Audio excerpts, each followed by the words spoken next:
سلام زخبركم تخاتلتي مدبات راديو إيرنا زي فلي مدبيو أبزي جزيزي استفلاليو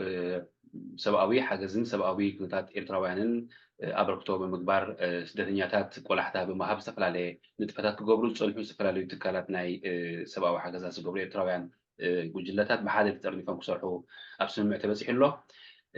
بحكشو إيرتراوان سدتنياتات استفلالي هاجرات نزلوا أتوكرو هيبوم كنتاتهم زنعوا كنتاتهم ترديهم حاجزات كابستفلاليو تكالات كابستفلاليو جبر سناي محبرات إيرتراويان كاب حفشون حاجزات نمجبار زسرحوا إيرتراويان مدرسات اللو كنت خبهم أبز مساي لومي أتو برهان باين دكتور برهان ولد ميكائيل المسال لو سوم دحر وايتهم بمللاي دحر مللاي أبي كم تقوموا دحر منجار منيوم أبي سرحوا الجخن تحققوا يوم بدالو زلوا كلاليونام بجمرت عدمي أخبركم لازم أزاهم نخلتيهم أمسكناكم أتو برهانة كمون دكتور برهانة ما خبير مسلسل مسخهم مسكناكم نفسكم بمللاي منكم يزقدم بعلهم تفاتوا عليهم جمروا عن دكتور بدنا بعلمه بتمكره زول سلزون هاكل كبرت يا بلي مخصي يغني لنا شيشاي رنا نزعد مزيجركم مدب مدلاكم يغني لنا أنا برهانة ولد ميكائيل بهال أبعد إنجليز نبريه أب قداي سدتني تات دارجا موالي مولو زحلف كوسبيه ምናልባት እቶም ኣብ ዓዲ ንግብረ ሰናይ ሓበን ትፈልጡ ሓበን ግብረ ሰናይ ማሕበር ብኣትፈልጡ ትዝክሩን ዝኾኑ ቅድሚኡ ብዙሕ ዓመታት ምስ ናይ ዩኤን ሲስተም ኣብ ዝተፈላለየ ሃገራት ኣብ ኣፍሪቃ ኣገልጊለ ኣብዛ ዓዲ መፅየ ሕጂ ከዓ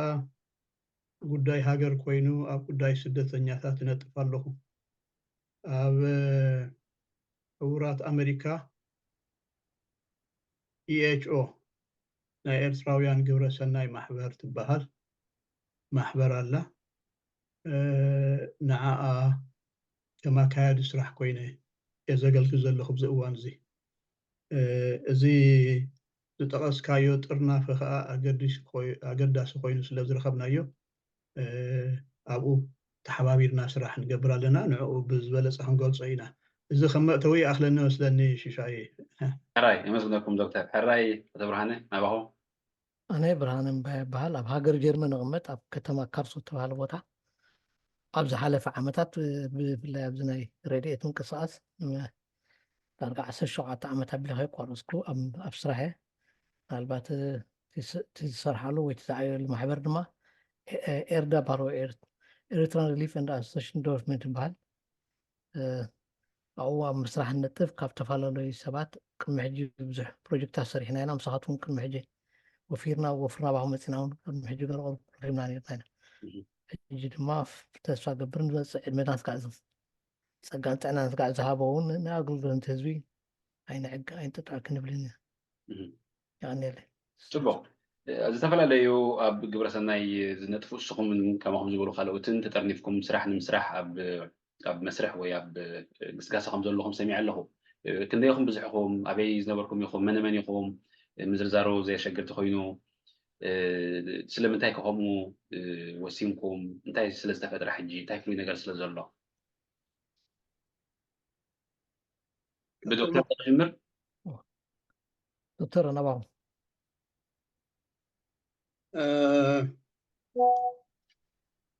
ከምዚ ኩሉና ንፈልጦ ህዝብና ኣብ ዓብዪ ሽግር እዩ ወዲቑ ዘሎ ተሓላቕ ዘይብሉ ህዝቢ እዩ ኮይኑና ዘሎ ሕማቕ ኣጋጣሚ ኮይኑ ከዓ እቲ ስደተኛ ህዝብና ዝነብረለን ዘለዋ ሃገራት ዝእሰን ኣብ ኩናት ዝተሸመማ ስለ ዝኾና ህዝብና ኣብ ዓብዪ ፀበባ እዩ ወዲቑ ዘሎ እዚ ጉዳይ እዚ ብዓብኡ ርኢና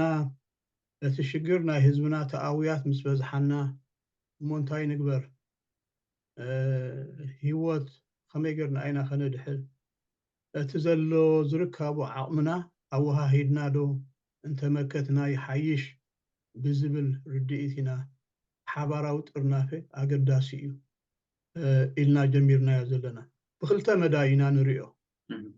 بتحدى مداي اتناي طبقنا قداي اتهزبنا وريدو زلو سببا نعلم نمفلات هوياتنا نحورات منقستاتنا نخالقتنا نمفلات بعبيو خا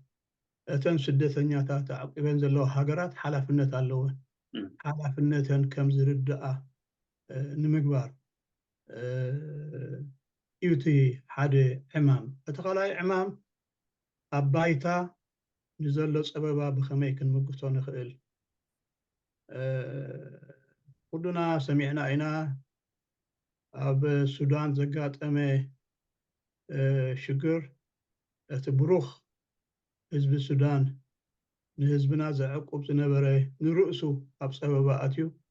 أتوؤ زنبره حزبنا خاء زقدده هذا الرعبة يحوه فح شنقرح كم زبلي خوينو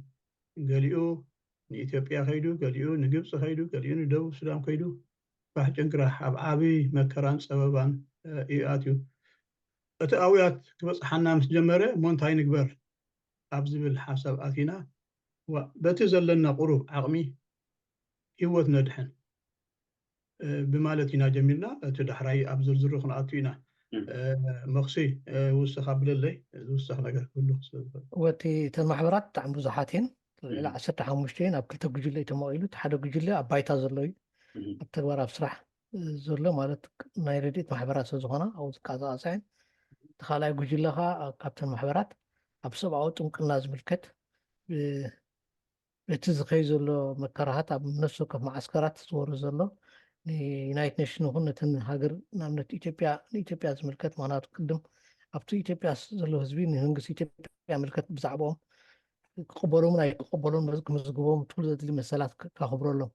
نحطات زكاتات له بزعبو صحفون جيل له مالتي كباتهم أبتو جيل أنا مستعتفه دكتور هون أبتي ساتفين بزه جنا يوم دكتورة أبتناي رديت أبايتا زلو صراحة مسلم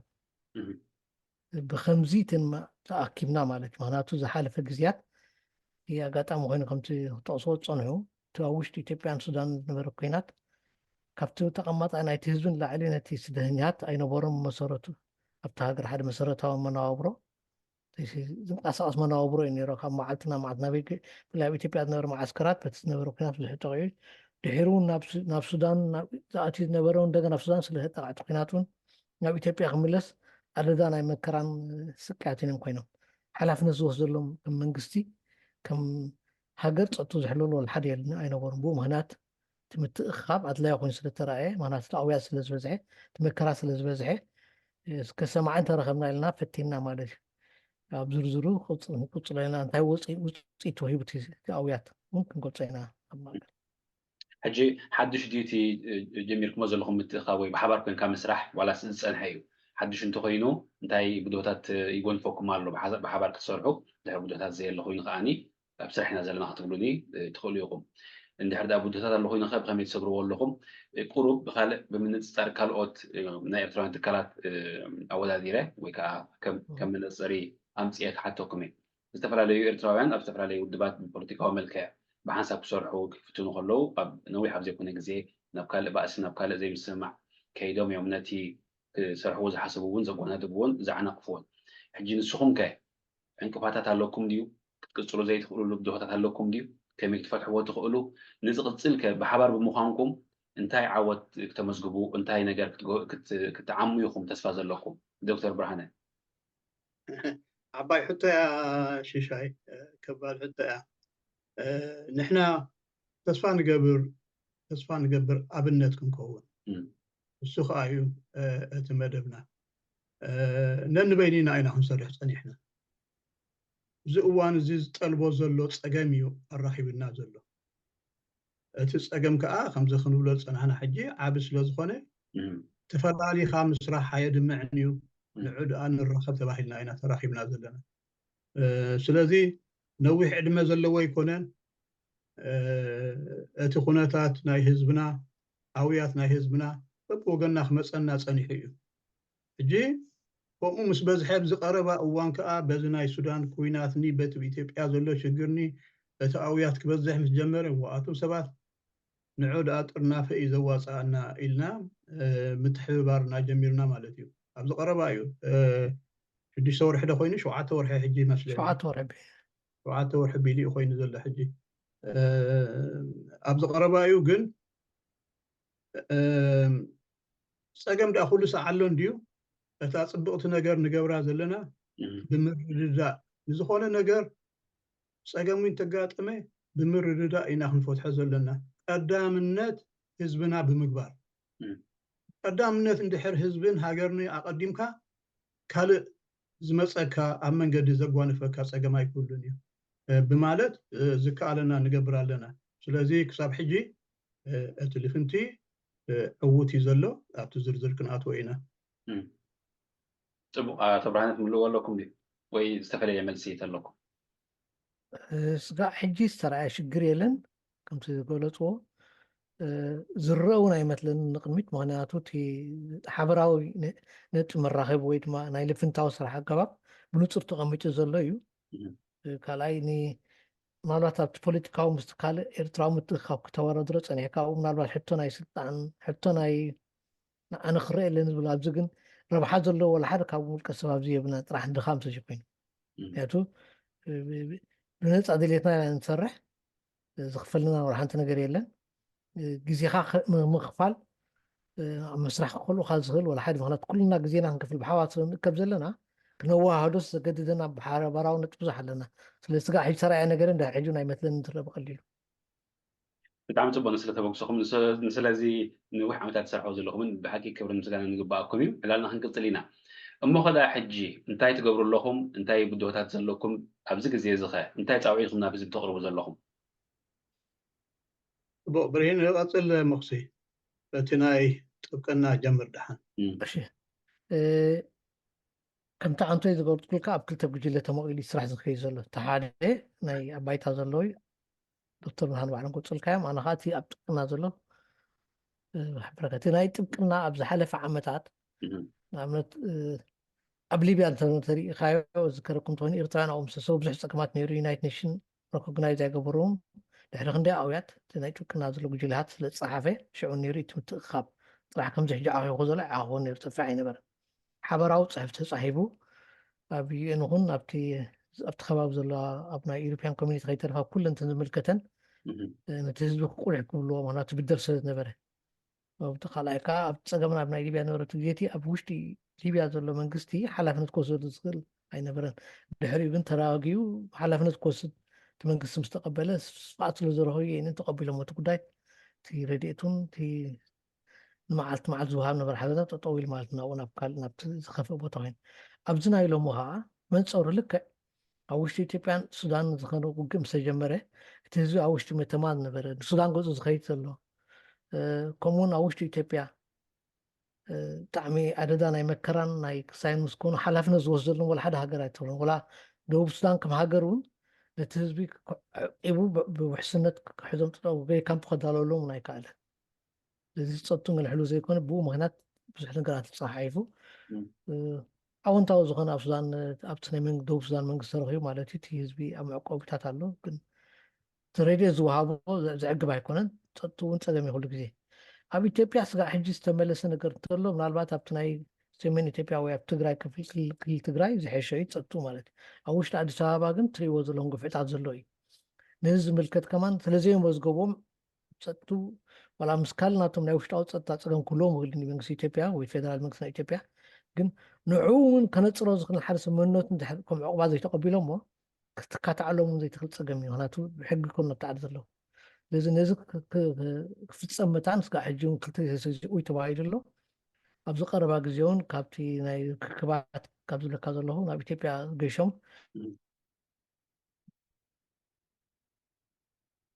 ተራኺቡ ነይሩ ምስቶም ዝምልከቶም ሰብ ጉዳይ ተስፋ ንገብር ውሳኔ ክወሲዶም ክምዝግብዎ ነቲ ስደተኛታት ኣብ ውሽጢ ኢትዮጵያ ብፍላይ ኣብ ማእከል ኣዲስ ኣበባ ከምኡውን ኣብ ካልእ ቦታታት ናይ ኢትዮጵያ ዘሎ ኣብ ክልል ኣምሓራ ዝነበረ በቲ ዝነበረ ፀገማት ብዙሕ ኣብ ናይ ዳባት ዝነበረ ኩናት ካብ ትግራይ ዝተባዕለት ኩናት ናብኡ ምስ ሰገረት ህዝቢ ኣብኡ ዝገደደ ኩናት ከዓ ስለጀመረ ብዙሕ ፀገማት ኣብቲ ማዓስከር ነይሩ ብጣዕሚ ስጋዕ ዝቐረባ ግዜ ሕጂ ኣብኡ ንዑ እውን ብዙሕ ፈቲና ብሕጊ ደረጃ ሕጂ ግን ዩኒየን ተቐቢሎሞ ማለት ሪኮግናይዝ ገይሮሞ እቲ ቦታ ኣፍቂዶም ማለት ክልል ናይ ኣምሓራ ኣብ ምዝጋብን ገለ ሓደ ፍታሕ ተረኺቡሎ كالون أبدي تفتح دبدابيتات صحافة مدري تراوجن كل جزء نعرف مالته يكونن حسب رأيه يصحفني لا وصيتو قالي بقلتي لقلت في كاتري يكونن قالي جن بحاجة تري بزوحلو جن وينقول علينا ناي قلنا تبعنا المسألات نايتهم صدنيات أبزلوا وتا تقدمنا تتأتى الهدرات الرجسي سعيبون تي يعني شيء كما يقبر انتهى في التنغير في الثاني وصينا تقن سرحان أو يزبله جزيز الله صحيح بسينا يبلنا بسي ናብ ዶክተር ብርሃነ ዝሓቶ ሕጂ እቲ ስደተኛ ኣብቲ ዝኸዶ ሃገር እንታይ ክገብር ዘለዎ ክኸይድ ኣይንተባብዐን ኢና ግን ክኸይድ ተሓሲቡ እንታይ ምድላዋት ክገብር ዘለዎ ማለት እዚ ዘረባ እዚ ቁሩብ ምድፋእ ከይመስል መታን ምስ ወፀ ድሓን ንግበሮ ምስ ወፀሲ ኣብቲ ኣትዎ ዘሎ ሃገር ሲ እንታይ እንተገበረ እዩ ዝምከር ወይ ክምከር ዘለዎ ንኣብነት ኣብ ኢትዮጵያ በቲ ሓደ ወገን ንነዊሕ ዓመታት እቲ ናይ ሕጋዊ መስርሕ ናይ ምምዝጋብ ኣይነበረን ነቶም ዝተመዝገቡ እውን ወረቐቶም ናይ ምሕዳስ መስርሕ ኣይነበረን ስድራ ቤት ክጥርንፉ ዝደለዩ እውን ብዙሕ ልኽላኻት የጓንፎም ነይሩ እዩ ኮይኑ ግን እቲ ስደተኛ ቀዳምነት ክገብሮ ብዛዕባ ዝግብኦ ክትመኽሩ ወይ ካብ ተመክሮኹም ክትነግሩ እስከ ዶክተር ብርሃነ ናባኹም እያ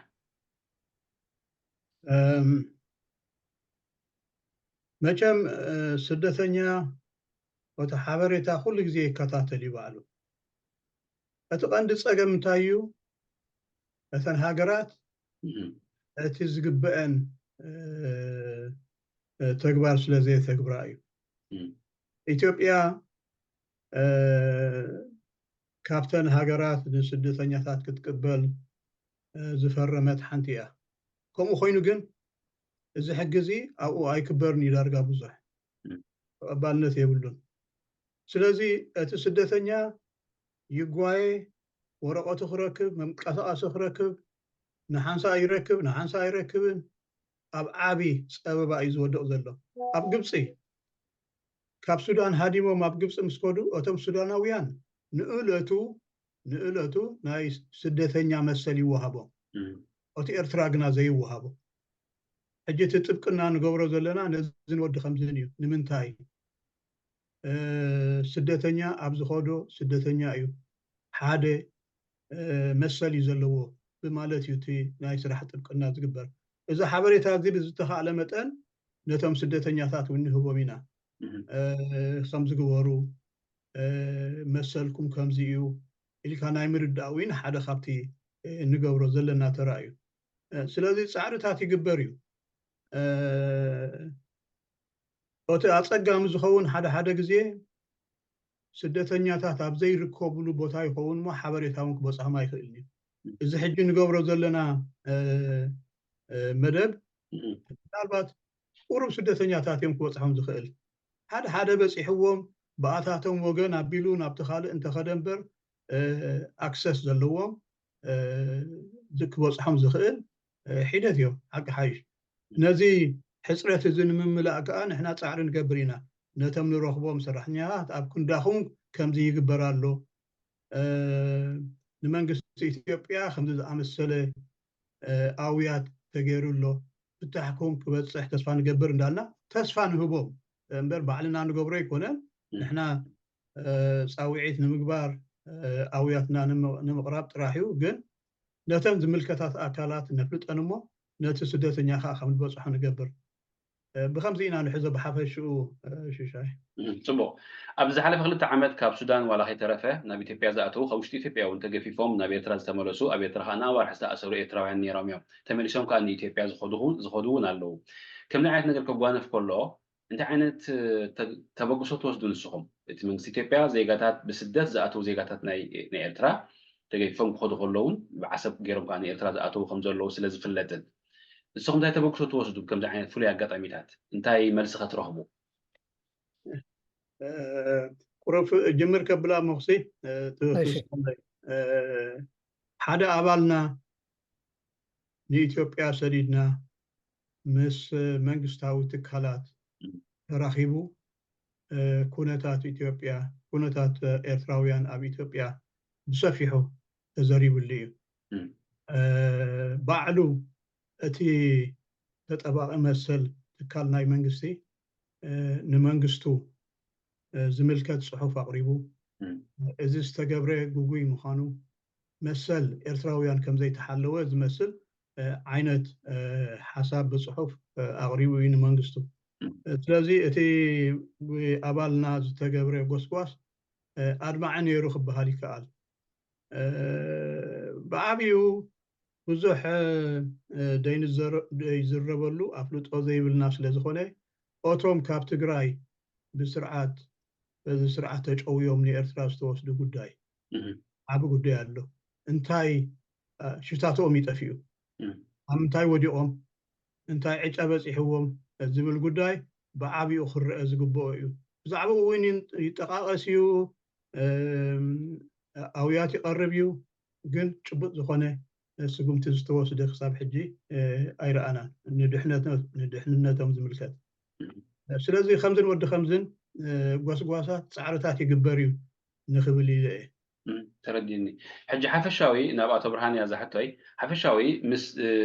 بقداي سدتنياتات مس منغستي إثيوبياوي مس أكلات ناي منغستي إثيوبيا كتزاربو خلهم اتناتهم قبر مرسي كميو مستي أبي ترازلو سرعات زلهم ركبكم حيش كله ترخبوا ملس خميو كم حجة معتي زمدنا كبئس كله ترخبوا ملس انتايو نسدتنياتات كنتاي تسلوالو كاب مردأتهم من كاب تمكرهم من برقص بقطع ملس زوبنا يكون زي كحد نقرا يكون جن حدا حفشاو سئل كله زي إرتراوي قداسي سخا نسوم صدتهم ناي وشتهم تصقم كلهم سقع زهلهم نص صدتهم زخيد سامع وسانتات مدوست زيارة نقرا إذا سلازقونه أنتو يتقصون من الباشون دكتور دانيال يتبالت ناي إثيوبيا سبعة ومثل حلابة تقاجله نسي يوي ولا إثيوبيا زينتون سلزعموتهم يوي صحيفين دقون وصي كما قلتي كن قبل ملسي والمناطق تطلع أكل ناي محرر إثيوبيا زلولومي ناي جزا أرتو تا أكايدا سلزلو مس من كسي إرتراز قبرو زمدنا لومي سلوك مي سلسة عمت جميلون نبر حصمت يكون زعصنا سلتودع حجي ምናልባት ኣብዚ ዘሎ ግዜ ነዞም ስደተኛታት ኤርትራን ብውሕዱ እቲ ናይ ከም ስደተኛ ናይ ምንባር ዕድሎም ወይ ናይ መሰጋገር ከም መሰጋገር ከም ሳልሳይ ናብ ሳልሳይ ሃገር ፍታሕ ክመፅእ ኣብኡ ኢና ንቃለ ዘለና ብውሕዱ ወረቐት ዘይቅበሎም እንተኮይኑ ወረቐት ዝሂቦም እንተኮይኖም እውን ኣይንቅበሎም ኢና እንተኢሎም እኳ ሓደ ፍታሕ እዩ ምክንያቱ ከም ዘይቅበሎም እንተተፈሊጡ እቲ ውዕል ዝተሰማምዕሉ ስለ ዘይፍፅሙ ዘለዉ እውን ዓለም ሓደ ነገር ፍታሕ ትቅርብ እያ ማለት እዩ ካብቲ ቦታ ዘሎ ናብ ካልእ ቦታ ክኸዱ ኣለዎም ዘይቅበሎም ኮይኑ ግን ታውዕል ስለ ዝፈረምዋ ክግደዱ እዮም ክፍፅምዎ ቅድሚ ሕጂ እውን ፍፅምዎ እንተነበሩ እቲ ዝገብርዎ ዓቕሞም ዝፈቕዶ ውሕድ እዩ ብዙሕ ክማላእ ዝክልካው ላዕሊ ይፅበን ኢኻ ግን ብውሕዱ ብሰላም ናይ ምንባር ምክንያቱ ካብ ሓደ ቦታ ንሰላም ዘለካ መፂኻ ሰላም ድሕሪ ስኢንካ እቲ ዝኸፈ እዩ ውሕስነት ክህልወካ ኣሎ ምክንያቱ ቅድሚ ሕጂ ተረኣየ ከምቲ ዶክተር ብርሃኑ መክስቶ ይሰምዑ ፀንሑ ኣብቲ ናይ ውግእ ናይ ትግራይ ነበሩ ኤርትራውያን ጠፉ ቁፅሮም ዘይተፈልጥ ስጋ ሕጂ ቅድምቲ ስርዓት ናይ ኤርትራ ወሲልዎም ዘሎ ጨውዮም ዘሎ ብዙሓት ኤርትራውያን ኣሎ ዓዊልካ ዘይተባህናቱ ስታቲክስ ትቁፅር ልካ ስለዘይብልካ ግን ብዙሓት ምዃኑ ርዱ እዩ ስለዚ እዚ ቁፅሪ እዚ ንክትረክቦም ሽግር እዩ ኮይና ዘሎ ምክንያቱ እዚ ቁፅሪ ተረኪብና መነውን ምዃኑ እንተፈሊጥካ እውን ወይ ክትብል ትኽእል እዞም ሰባት እዚኦም ካብ ኢትዮጵያ ስለዝጨው ይመለሱ ናብ ኢትዮጵያ ምክንያቱ ካብ ካልእ ቦታ ስለዝጨውዎ ስጋዕ ክንደይቲ መንግስቲ ኤርትራ ነዚ ጉዳይ ዝርኢ ይምልስ ካልእ ሕቶይ ግን ብውሕዱ ብዛዕባ ውፅዓት ክንዛረብ ብዛዕባ ዝተገፍዖ ክንዛረብ ምኽኣልና እዚ ፀብፀብ የብልናን ካልኣይ ስጋዕ ሕጂ ዘሎ ናይ ኢትዮጵያ ኩነታት ናብቲ ዝሐሸ ይሰጋገር ይኸውን ናቶም ውሽጣዊ ሽግራት ናብ ፈትሑ ምስ መፁ ውሽጣዊ ሽግሮ ናቶም ዘይፈትሖም ግን ብጣዕሚ ኣፀጋሚ እዩ እቲ ዝኸፈ ግን ካብ ኢትዮጵያ ንላዕሊ ከም ካልኣይ ከም ሃገሩ ትሪኣ ኢትዮጵያ ኤርትራዊ ሱዳን ኣብ ሱዳን ቦታና ዝነበረ ሃገር ንሱ እቲ ዝኸፍእ ፀጡ ምብልሻው ናቱ ብውሕዱስ ካብኡ እንደገና ናብ ዝተዘረንሎም ግን ኣብ ክልቲኡ ሓደ እዩ ስለዚ ካብ መንግስቲ ኢትዮጵያ ንረክቦ ቀጥታዊ መልሲ ወላ ሓዲር ዝካሕጂ ራሕ በቲ ዶክተር መቲ ናይ ሰብኣዊ ጉዳይ ኢሉ ዝፅሕፍ ናይ ኢትዮጵያ ወኪል ዘሎ ዝዛረቦ ጥራሕና እሱ ይሕብረና እዩ ግን ካብ ዓቕሙ ላዕሊ ንሱን ጥራሕ ክኡ ከማና እዩ ዝኽእል ቁጥሮም ውሕድ ዘይኮነ ኣብዚ ዝሓለፈ ኣዋርሕ ክሳብ ዝቐረባ ሰሙናት ካብ ትማል እውን ካብ ገዝኦም ተወሲዶም ካብ ጎደና ተወሲዶም ኣበይ ከም ዝኣተው ዘይፍለጡ ሕጋዊ ዘይኮነ ኣገባብ ናይ ሕቶ ገንዘብ እውን ተሓቲቶም ገንዘብ ከፍ ኢሎም ክወፁ ዝሕተቱ እውን ኣለዉ እቲ ኣወሳስዳ እቲ መስርሕ እውን ሕጋዊ ኣይኮነን ዝኽተል ዘሎ ቤት ፍርዲ ቀርቡን እዮም ጉዳዮም ኣይንገሮምን እዩ ጥራሕ ኣብ ዝተፈላለየ ቤት ማእሰርቲ ኣትዮም ገንዘብ ከፍ ኢሎም ክወፁ እዮም ዝግደዱን ዝግበርን ዘሎ እሞ ነዚታት ውርድ ኢልኩም ብዕሙቕ ዝበለ ትገብርዎ መፅናዕቲ ኣለው ድዩ ትገብርዎ سرح له ديو مس منستخه مس زملكته أكالك بزعبازهم نجار زيهم تزارارو بدو ترخبوهم قبل ما رسنتايو زي نتصو يسقعت مالكم زبل كالك عنون سقعت مال انفورميشن علني ጭብጥ ይጎፍሎ ግን ሕጂ ሓደ ፀገም ኣለና ኤርትራውያን ኣብ ሓደ ቦታ ዕቑባ ክትሓትት ኢልካ ፀጊምካ ዝሕሸ ቦታ ምስ መፃኻ ክትሕልዎ ዘለካ ናይ ፀጥታዊ ናይ ውሽጥኻ ባዕልኻ ኣሎ ነፍሰይ ፀጥታ ባዕለይ እንተዘይሓልየ ብፍላይ ኣብ ኢትዮጵያ ሎም ዘሎ ኩነታት ንሳቶም ኣብ ዝተፈላለየ ቦታታት ኤርትራውያን ብዙሕ ዝቕመጥሉ ብመደብ ካብ ሕጊ ወፃኢ ገሊኦም ንገንዘብ ከፊልና ስለ ንወፅእ ገሊኦም ከዓ ስራሕ ኮይኖም ፀጥተውናቱን ተለያይኹም ክኾኑ ይኽእሉ እዮም ሕጂ እዚ ከምቲ ዓንቶይ ጠቐስናልካ ነቶም ዓንቶይ እውን ከም ሕቶ ልኢልካ ነበርካ ካብ ዓሰብ ዘብፅሕዎም ልክዕ ዘሴም ሕቶ እዩ ወይ ንብል ኢና ኢልና ግን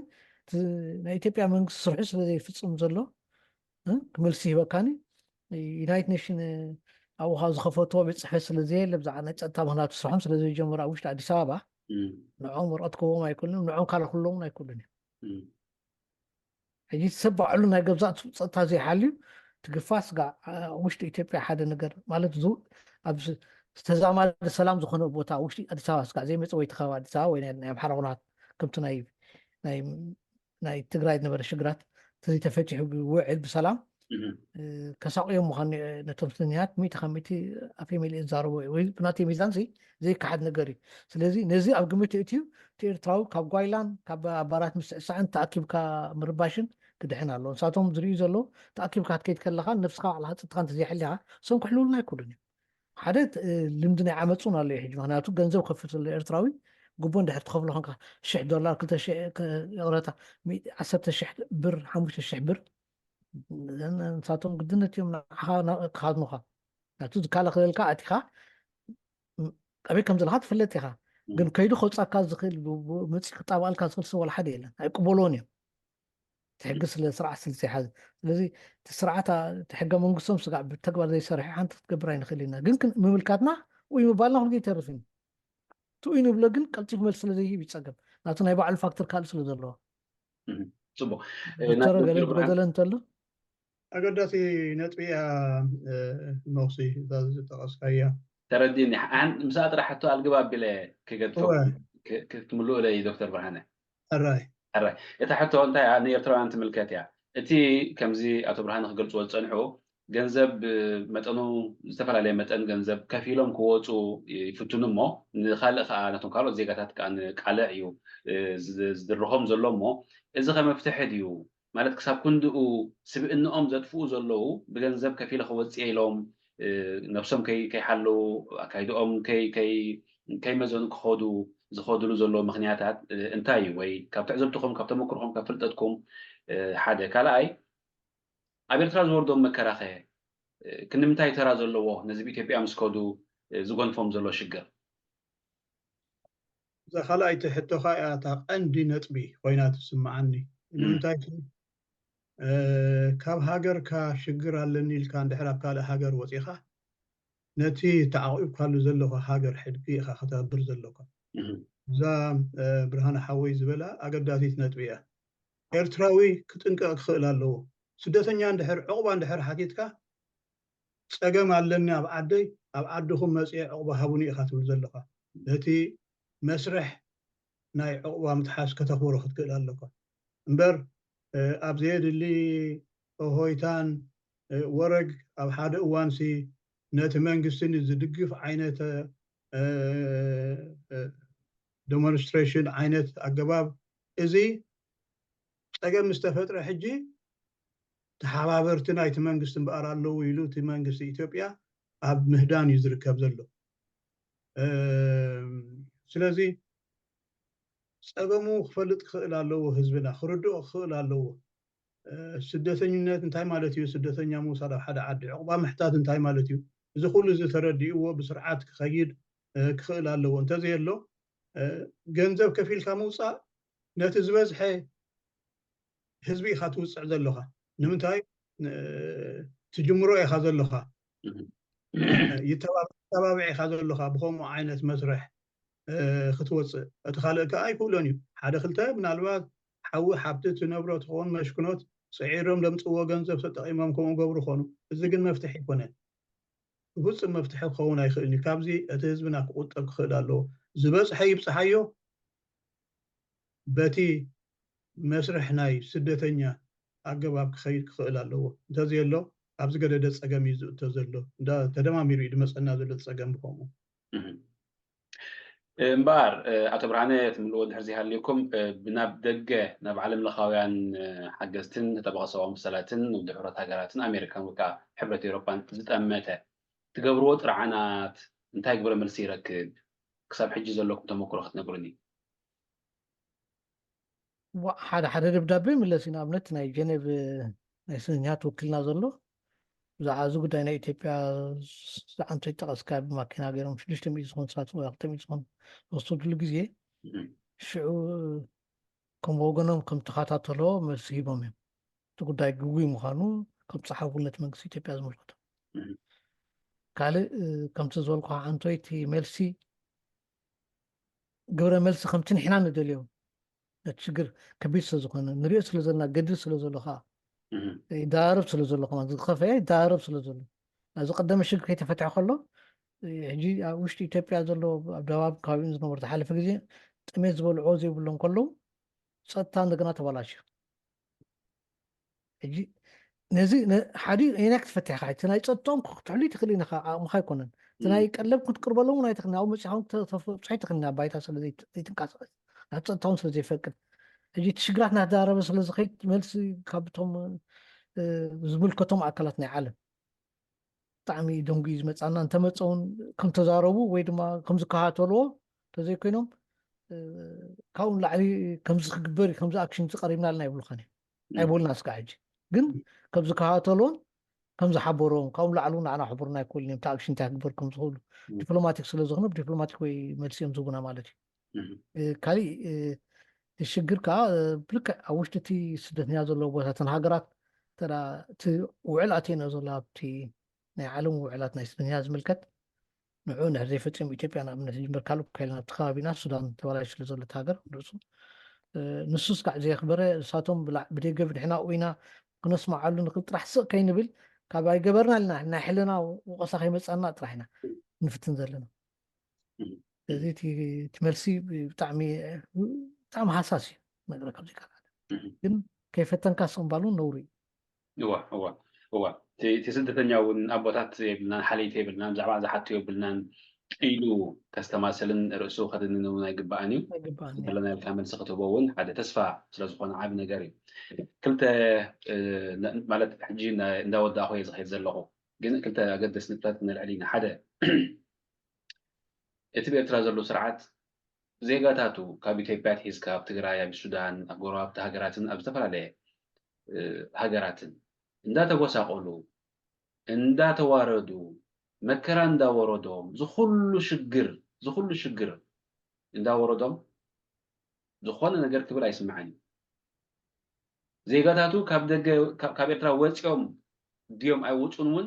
ዝኾነ ምልክት ኣይህብን እዩ ይትረፍ ሽግር ወሪድዎም مجلس خوت إن تم زملكتهم من قصات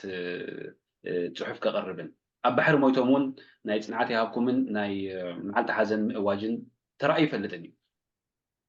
كنا من تاي كان أيو كساب كن زي زخيد تاي تبرون نسخهم بمستينا يتنيات وده بقربة سلة سرحون بزح حبريتها بزح سبب كأس لزلكم من تقنزاون كم سبعة من أبوتات سلزخهم تقنزاون رداءكم تبي ترى زلوا سرعة كساب كنا من تاي كان كم يتقلصوا نسخهم كم يتردوا نسخهم تخويني يصاب كندوب زي قاتاتو زي قدس نخندي عمتي خو ميلو خيد زي اتقان دنات بي ناي قداي ارتراي خليل كاشي شاي اب هاجرنا اذا سدات برسات اذا دخلت زلو هاجراو برسات اذا خا بفلاط يزقبر زلو منأسي ندحر تفيو ناتي منبار بخوم يزو وحس زخون زبل عينات السرار حيز اللو سوا نمتاي قد تمسريتو عندما مسرتيو سوا ندحنت هاجر ذات كوريكونا مآزن منأسي بهلاوي هاجر نمتفاء تباهيل استقبري ሃገር ትብረስ ኣያገድሶም ኣነ ኩሉ ሰዓት ዝጠቕሳላ እንደገና ውን ዋላ ተተደግመት ውን ኣይከፍእን እዩ ንምንታይ ዘይሰምዓ ተሳታፊ ሰምዓ ክህሉ ስለ ዝኽእል ኣብ ግዜ ነፃነት ህዝቢ ኤርትራ 3.4 ሚልዮን ኣቢሉ ነይሩ እዩ ዝበሃል 3.4 ሚልዮን ብተፈጥራዊ ትውልዲ ኣብዚ እዋን እዚ ህዝቢ ኤርትራ 25 ሚልዮን ክበፅሕ ዝግብኦ ነይሩ 25 ሚልዮን ክበፅሕ ዝግብኦ ነይሩ ክሳብ ሕጂ ግና 4 ሚልዮን ተበፂሕና ውን መን ከማይና ኣብ ገማን ኢና ዘለና ብፍላጥ ዝግበር ዘሎ ብርሰት ካይዝ ኣብዚ ቀረባ ግዜ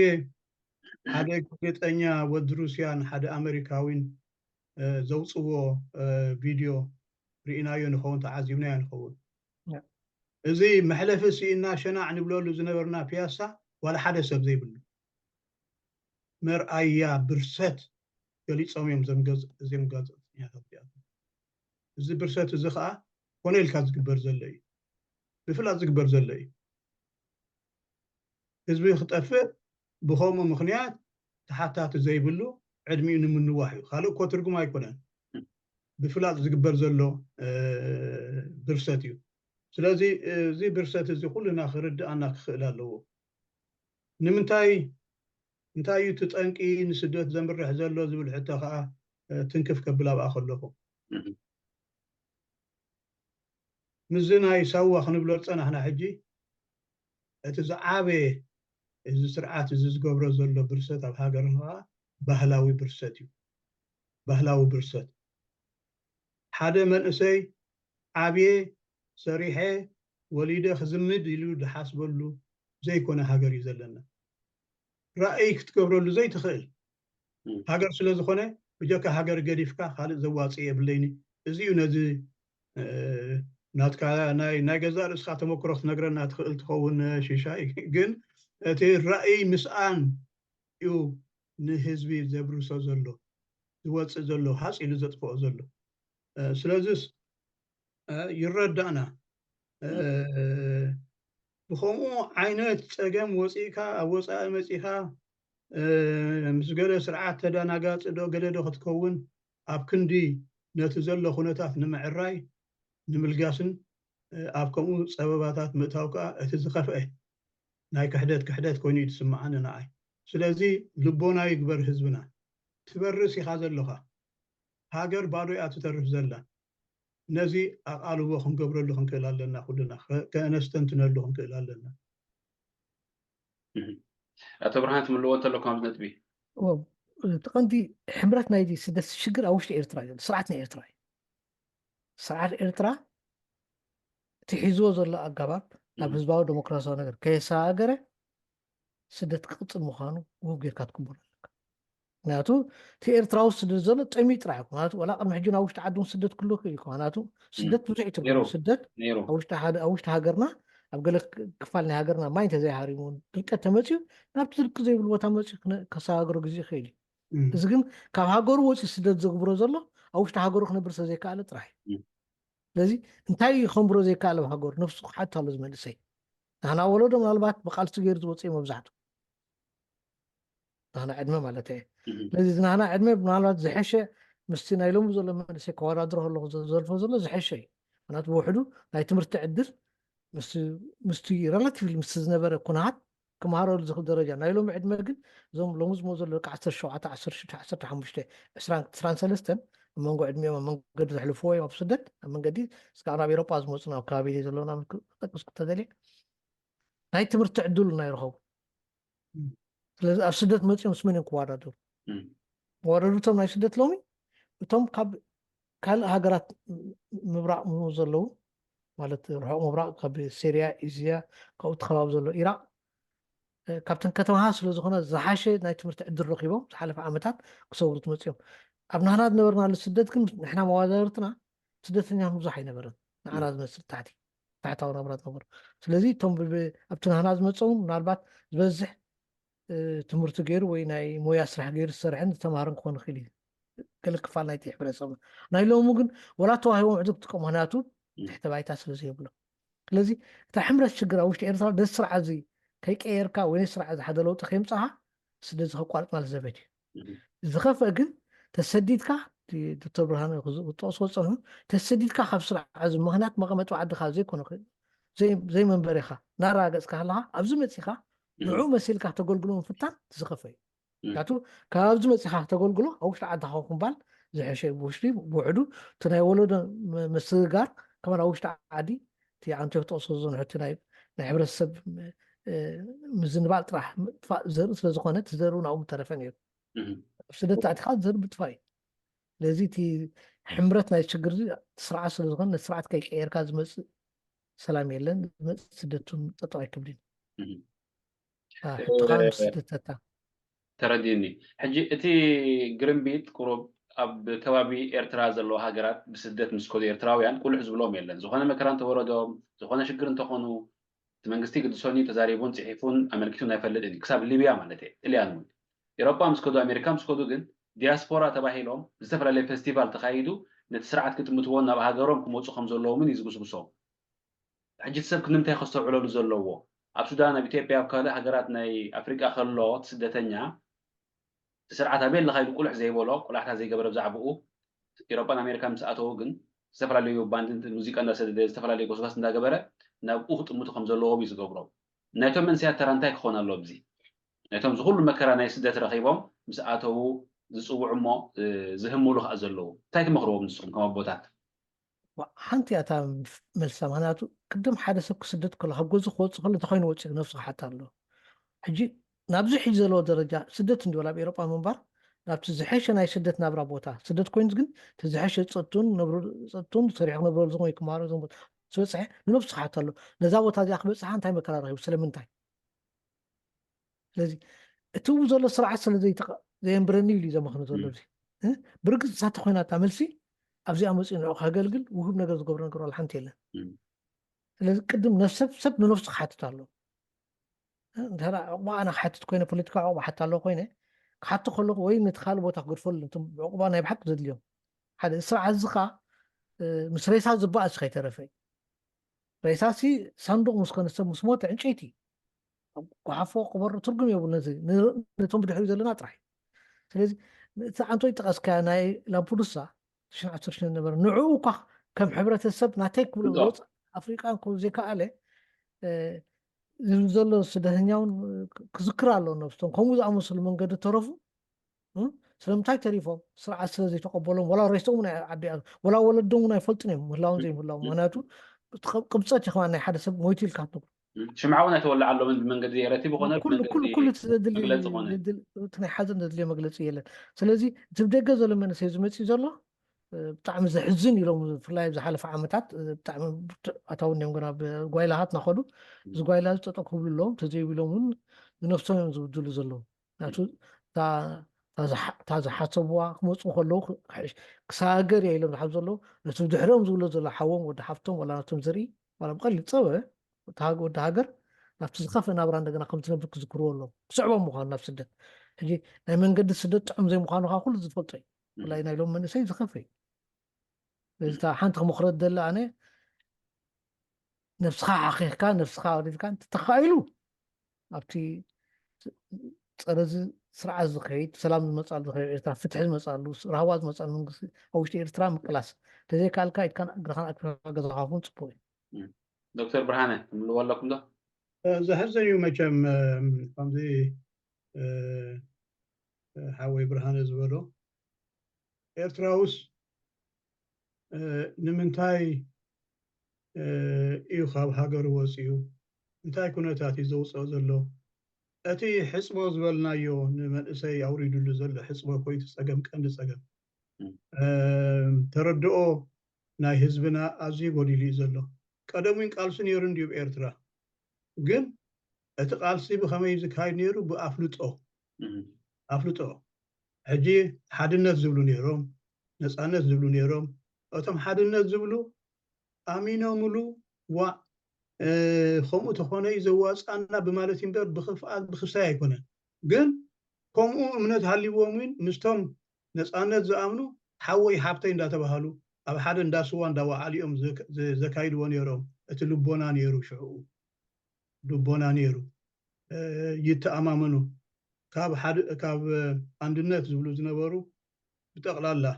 በሕዋቶም ናይ ሕወሓቶም ምኽርን ዘረባን ሰሚዖም ዝቀየሩ ከምዚታት ብዙሕ ነገር እዩ ነይሩ ሽዑ እቲ ልቦና ነይሩ ማለት እየ ኣብዚ እዋን እዚ ግና ዋ ስርዓት ፀሊእካ ወፂኻስ ነቲ ስርዓት ክድግፍ እዚ ናይ ስግንጥር እዩ እዚ ከዓ ክእረም ክኽእል ኣለዎ ህዝብኻ ንህዝብኻ ክትሓሊ ህዝብኻን ሃገርካን ብዘቐድም ኣገባብ ክትሓስብ ክትክእል ኣለካ መንእሰይ ህዝብና ስለዚ ሃገርካ ካብዚ ዘሎ ስርዓት ንምልቃቅ ጥራሕ እዩ ቀንዲ መሰረታዊ ፍታሕ ክኸውን ዝኽእል እሞ ናብኡ ኣድህቦኻ ናብኡ ይኹን ጥራሕ ኢና ክንብል ንኽእል ፅቡቅ ናይ መጨረሻ ዘለኩም ሕፅንታ ዘለኩም ፃውዒት ንህዝቢ እንታይ እዩ ሕጂ ትትገብርዎ ዘለኹም እንታይ እዩ መመላእታ ዘድልዮ ካብ ህዝብና እንታይ እጃም ከበርክትኩም ትደልዩ ነዚ ዝምልከት በብናትኩም መንገዲ ክትህቡን መልሲ እዚኣ እታ ሕመረት ናይ ዛርክብና ሕመረት ናይ ዛርክብና እዚኣ ህዝብና ይጠሚኡ ዘሎ የእውኡ ዘሎ ሓደ ኣብነት ክጠቅስ ኩናት ኣብ ሱዳን ምስ ተባርዐ ንኢትዮጵያ ከኣቱ ኢሎም ኣብ በረኻታት ዓዲ ሸፋቱ ኮይኑ ፀኒሕዎም ኣብ በረኻታት መዓት መከራ ዝረኸቡ ህዝቢ ኣለና ናይ ጩብያ ናይ ምግሳስ ናይ ጥሜት ናይ ሞት ዘጋጠሙ ህዝብና ብዙሕ እዩ መሕለፍ ህይወቶም ከም ደቂ በረኻ ክሳዕ ቆፅሊ እንዳበልዑ ኣብ ዓዲ ሰብ ክሳዕ ዝበፅሑ ዘሕለፍዎ ግዜ ኣለዉ ኣብ ዓለም ዋጭ ዝበሃል ቦታ ምስ በፅሑ እውን ዝብላዕ ተሳኢኑ ብስብቆ ህይወቶም ክሕልፉ ፈቲኖም ብስብቆ ክሳዕ ክንዲዚ እዩ ትምረት ፀገም ናይ ህዝብና እታ ዘራኸበትና ቀንዲ ምክንያት እኳ እዛ ናይ ዳባት ኩነታት እያ ኣብ ዳባት ዝነበረ ኩነታት ምስ ሰማዕና ድቃስ ዘኽልእ ኩነታት ኢና ሰሚዕና ሓደ ኤርትራዊ ኣውያት ቆልዓ ኣውያት ኣደ እንዳሰምዐ ክድቅስ ኣይከኣሎን እዩ ከቢድ እዩ እዚ ክብደት እዚ ምስ ረኸብና ተጓይና ሃሊና ገንዘብ እኮ ይኮናን ብዙሕ ሃሊና ይኮናን ግን ህይወት ምድሓን ቀዳምነት ስለንህብ እዩ ህይወት ምድሓን ቀዳምነት ስለንህብ እቶም ኣብ ባይታ ንዋሳእ ንዑ ደኣ ልፍንቲ ጌርና ሕጂ ካብ ዘለና ካብ ማሕበርና ውፅኢና ዋላ ካብ ጅቦና ካብ ቤተሰብና ኣዋፂና ንጀምሮ እቲ ጉዳይ እዚ ኢልና ክሳዕ 15,000 ዝኸውን ዶላር ኣዋፂና 4 ኣካላት ኮይና 4 ትካላት ኮይና ነዚአን ኣዋፂና በብቲ ዝጥዕም እንዳገበርና በቢ 2,000 እንዳገበርና ናብኡ ብቕፅበት ምግቢ በፂሑ እቲ ብስብቆ ዝነበረ ንቡር ምግቢ ክረክብ ክኢሉ ስለዚ ህይወት ኣድሒና ህይወት ንምድሓን ኢና ተጓይና እሱ እንዳገበርና ከለና ከዓ ከምኡ ዓይነት ዝኸፍአ ኩነታት ከዓ ኣብ ትግራይ እንዳተቃለዐ መፅኡ ከዓ በብወገንና ዝጀመርናዮ ፕሮጀክትታት ስለ ዝነበረ ንዕኡ ከዓ ክንጓየሉ ጀሚርና እንዳተማኸርና ናተይ ማሕበር ኣብ ትግራይ ዓብይ እጃም ትገብር ኣላ ኣብ መቐለ ንዘለዉ ኣመና ሽጉራት ቁሩብ ሓገዝ ህይወት ናይ ምድሓን እዚ ካልእ ኣይኮነን ህይወት ናይ ምድሓን እያ ተቐንዲ ነገር በታ ቁሩብ ህይወት ድኾን ነድሕን እሞ መሰጋገሪ ድኾን ንገብረሎም መሰጋገሪ ገርና ከዓ ካልኦት ዓበይቲ ማሕበራት ወይ መንግስታት ድኾን መፃ እሞ ይትከኣና ዝብል እዩ ገንዘብ ሃሊና ኣይኮነን ግን እተን ቁሩብ ዘለዋሲ ብብልሓት ህይወት ናይ ምድሓን ጎስጓስ ኢና ነካይድ ዘለና ኣብዚ እዋን ስለዚ በቲ ጥብቅና ህይወት ናይ ምድሓን ዋላ ኣብ ኬንያ ኣብ ካልእ እውን ዝግበር ዘሎ ኩነታት እውን ንከታተሎ ኢና ኣብ ኢትዮጵያ ናብ ሱዳን ዘሎ ጥራሕ ኣይኮነን ኣብ ግብፂ ከምኡ ዓብ ፀገማት ኣሎ ንከታተል ኣለና እቲ ናይ ህይወት ኣድሕንከ በዚኣ ኣውያት እንድሕር መፅያ ንዓዓ ክንዓብስ ኢና ንጓየ በልማማ ንህቦ ሓገዝ የለን ዓቕሚ የብልናን ህይወት ንምድሓን ግና ኣውያት ክትመፅእ ከላ ናብኣ ንጓየ ኣብ ዓለም ማጮ ጀሚርና ኣለና ጽቡቕ هدوء ኮይኑ ኣሎ ሕጂ ንሕና ብዝጀመርናዮ ኣውያትና ብዘስማዕናዮ ሕቡራት መንግስታት መጺኦም ከዓ እቲ ድጎማ ናይ ምግቢ ጀሚሮም ኣለዉ እሱም ስለ ዝተጀመረ ካልእ ጸገማት ከዓ ኣሎ እንዲ ስደተኛታት ናይ ጥዕና ኣሎ ናይ ትምህርቲ ኣሎ ናይ ገለ ኣሎ ንዕኡ ከዓ ጀሚርና ያለና ሕጂ በቲ ናይ ጥዕና እቲ ናይ ጥዕና ኣጋጣሚ ኮይኑ ኣብቲ ቦታ ናይ ጥዕና ሞያ ዘለዎም ሰባት ተረኺቦም ብኣታቶም ከዓ እቲ ናይ ጥዕና ስራሕ ተጀሚሩ ኣሎ ቆልዑ ብዘይ ትምህርቲ ይዓብዩ ኣለዉ ንዕኡ ከዓ ኣቓልቦ ክንገብረሉ ፈቲና ኣለና ኣብ ትግራይ ሕጂ እውን ስደተኛ ይጎርፍ እዩ ዘሎ ካብ ኤርትራን ትግራይ ኣብ ትግራይ ከዓ እቲ ዝኸፍአ ፀገምኒ ኣፀቦን ኣጋጢሙ ኣሎ ኣብዚ እዋን እዚ ግን ህዝቢ ሓዊ ህዝቢ ስለ ዝኾነ ዋላ እቲ ፅጉም ትግራዋይ ይሕግዝ ኣሎ ዝከኣሎ ገብር ኣሎ ክርዳእና ክኽእል ኣለዎ እቲ ሓቂ ንዕኡ ከዓ ኣብ ሽረን ኣብ እንዳባጉናን ዝበሃል ሕማቕ ኩነታት ኣሎ ተባሂሉ ኣውያት ስለ ዝሰማዕና ናብኡ ከይድና ከዓ ቁሩብ ናይ ህይወት ኣድሕን ስራሕ እውን ጀሚርና ኣለና ሕጂ ናብታ ቀንዲ ሕመረት ክንኣቱ እዚ ንገብሮ ዘለና ካብ ጁባና ውፅኢና ካብ ማሕበራትና ዝተረፋ ገንዘባት ተረኺበን ንዑ ነዋፅእ ተባሂሉ እዩ ግን ሓገዝ ዘድልየና ኣሎ ኣብ ወፃኢ ዘለኻ ህዝብና ስምዓና ኣብ ክንዲ ስደተኛ ንእውኢና ዘለና ኢድካ ዘርግሕ ሕጂ ግዜኡ ህዝብኻ ይመውት እዩ ዘሎ ነድሕኖ ሓደራ ጥራሕ ኢና ክንብል ንኽእል ኣቶ ብርሃነ ልክዕ እቲ ዶክተር ብርሃነ ተቕሶ ፅንሑ ንሱ ኮይኑ ገለ ቁር ክወስኸሉ እየ ምክንያቱ እቲ ናይ ሎም መደብና ኣፈርክቡ እዩ ዝብል እዚ ኣፈርክቡ ብቋንቋ ትግርኛና እንተሪኢኻ ንሓደ ሰብ ኣፈርክቡ ርክብ ተልካ ሂወቱ ክሓልፍ ስለ ዝቐረበ ከይሓልፍ ከሎ ክተዛዘብ ማለት እዩ ስለዚ ልክዕ ኣብ ውሽጢ እቲ ዳባት ዝነበረ ሕጂ እውን ኣብ መቐለ ኣብ ትግራይ ኢትዮጵያ ዘሎ ብዙሕ ቦታታት ኣሎ ኤርትራውያን ንክዛረበሉ ዘሰንብድ እዩ ነፍሲ ፅራት ኮይነን ክሓርሳ ዝቦታ ብዙሓት ኣለዋ ኣደታት ዝሕዝን ኣብ ዳባት ብዙሓት ሞይተን በዚ ሕጂ ኣብ መምህር እኳ ይጠቐሶም ዶክተር ብርሃነ እኳ ይጠቐስዎን ኣጋጣሚ እምበር ኣብ ዝሓለፈ ግዜ በቲ ናይ ሕክምና ፕሮጀክት ዝተገበሩ ናይ ተላፈንቲ ብሕክምና ደረጃ ክልተ ይወድዒነን ነፍሲ ፁር ደቂ ኣንስትዮ እቲ ድርብ ፀገም ዘሎ ካብተን ደቂ ኣንስትዮ ህፃውንቲ ስለ ዘለዎን ቆልዓ ጥብጦቢ የብለየን ክትብሎ ይትኽእል እኛ እዩ ስለዚ ብኡ ምክንያቱ እቲ ሕጂ ናብ ህዝብና ዝነበርና ተን ዝነበራና ካብ መን ላዕሊ ከራ ይከላኒ እተን ተሓባበሩና ኸ እቲ ፕሮጀክት ኣፅኒዖም ስካዕ መልሲ ዝብኻን ግዜ ወስድ እዩ ሕጂ እቲ ቀንዲ ዝሓምም ንሕና ኢና ምክንያቱ ናህና ኣካል ስለ ዝኾነ ኣካልና ስናሓመ ከሎ ኣካልና ናሞተ ከሎ ስቕ እንተኢልና ንሕና እውን ምስኡ ከምሞት ንፈልጥ ኣለና ስለዚ ኣነ ከይመውት ነፍሰይ ጥቃይ ዘሎ ሓይሙ ዘሎ ሰብ ከድሕን ኣለኒ እዚኣ ኢና ንፍትን ዘለና ስለዚ ኩሉ ክተሓበርና በዚ ንላቦ ተወሳኺ ብወገንና ብማሕበርና ንገብሮ ነገራት ኣሎ ቅድሚ ሕጂ ከምቲ ዶክተር ጥቕነ ናህና ፕሮጀክት ነይሩና ንእሽተይ ይዕበይናስ ኣብ ውሽጢ መቐለ ልዕሊ 1550 ኣሎ ንሕና ንተሓባበሮም ዘለና ብሕጂ መድባት ዘለና ሓደ ተኣከቡ ኣብ ሓደ ቦታ ናብ ውሽጢ ኣብ ቴንዳ ዝቕመጡ ልዕሊ 191 ሰባት ኣለዉ ብዙሕ እቲ ቁፅሪ ኣብ ውሽጢ ኢትዮጵያ ዘለዎ ስኒሃት ሎሚ ልዕሊ ዳታ ናይ 23 ወርሒ 12 ከም ዘለና ዶክተር እውን ኣለዎም ዳታ እዚ ልዕሊ 264 ሰብ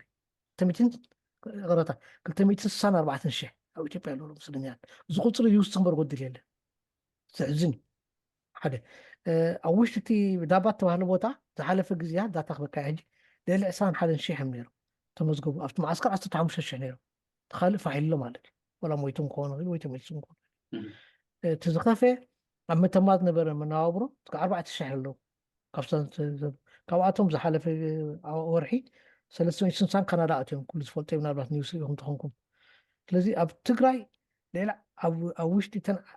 ዩኤንኤችሲአር ዝፈልጠን ዘለዋ ሎሚ ከም ማዓስከር ገይሩ ዝኣኻኽቦም ዘሎ ልዕሊ 10,000 ሰብ ሓድ ኣሎ ገና እውን ፋሕ ዝበለ ዝተኣከበሉ እዩ ኣብ ናይ ዓፋር ክልል እውን ኣሎ ወይ ቁፅሮም ስጋዕ 2,000 ዝኣክል ስለዚ እቲ ናብራ ናይ ሎሚ ኤርትራዊ ዝነብሮ ዘሎ مناورو ناي ستحاتي سدنانيا خلي تحت مناورو قبول نجرني ግን ካብኡ ስተሓተይ ኣሎ ንኽትብሎ ዝዛርብ ምክንያቱ ምግቢ ስኢኑ ቆልዓ ክበክ ከሎ ኣደ ላዕልን ታሕትን ሪሓንቲ ትገብረሉ ስቆ ብፅዊፆም ዝኾነ ሕሩጭ ነገር ተወሲዶም ውፃእ ዝገበረሎም ብዙሕ ፀገም እዩ ነይሩ ሕጂ ተቀዳማይ ዙር ፈቲሕናዮ ኣለና ካልኣይ ዙር ከዓ ዓብና ኣላ ونحن نرضى هنا هذا الشجر فتحهم زين خلنا فلتنا جن نقالوا لهم وخنا نأمن كنا صاغر نخيلنا زيت أورا مورال زمانا كنا صاغر كم نخل فلتنا جنت كنا صاغر نخيل جن لومي إيرنا ريدي سمعتهم وكالة إرتوان نوع تحالفهم إدهم ككلتهم ولا عصر تشتم تسقوبي توصاها مود أتاك خلاوكم من زينا جن دحنا جا حجي جا تقبله تحرق يوم سحب كنا نسوي دحاني نام مود أتاك ناس لزخنا أنت ملأكم ما أتسقم يقولون شيء أنا ني تومنا كلكم نايجينا مع كنا تقبل إرتراويان أبز حل في جزء حدا أبنت غيركم نيركم إنه هزوي تجرايز من كتر عم تسوي دس بليو كنا هزبكم كأول حوله زي أنا نفسه كف إرتراو توم نايجينا ناتو حما غيركم يكون مزلو جيجا خير دس تعم زحقوسي ناتو نفسنت زي رخيون تي إرتراو زقمتون خباك مكلايك الإنديا فلتي أنا محجي سلز نبرة صبوا غير تحاورون أبزي بلوك زين مسود لميني تبع أيليز بلع زلو نالباتي تقراوي كم قليلو كتن فرعان كبلع خلا إرتراوي حدا فرعان بلع خوني لو عبد خبابيهم زي حكي نعوم تحباركم تصبوي جن معروخ عن هزبكم لم يقول يحبلو زي كيتا لبقوا حال فايدين نقول للسماعي كمان لك أخمتين هزب تقراي كم حول هزب إرترا سدت عق إبوزو للتحاورة هزبو كان لهم أب معسكر تنيازلو كتحاورة نصوع يعني دكتور برهانة مزار استاذ سيرة تقولوا أنت الله سمع ብዙሕ ነገር እንዲሁ በሃል ተቐንዲ ነገር